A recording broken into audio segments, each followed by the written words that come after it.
Nellore parliament వాణిజ్య విభాగం అధ్యక్షుడిని తెలుగుదేశం పార్టీ.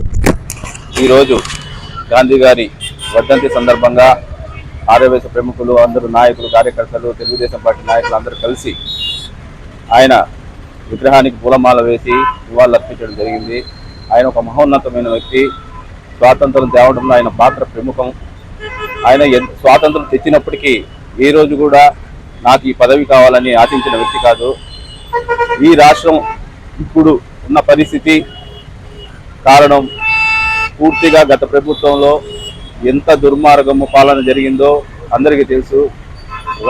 స్వేచ్ఛా స్వాతంత్రాలను కూడా హరించిన పరిస్థితి.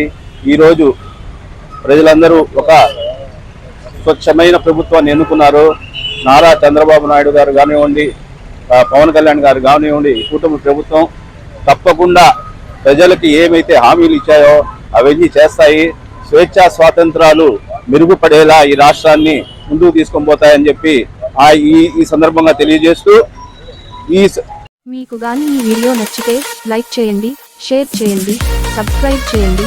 మరిన్ని వీడియోల కోసం గంట సింబల్ని ట్యాప్ చేయండి.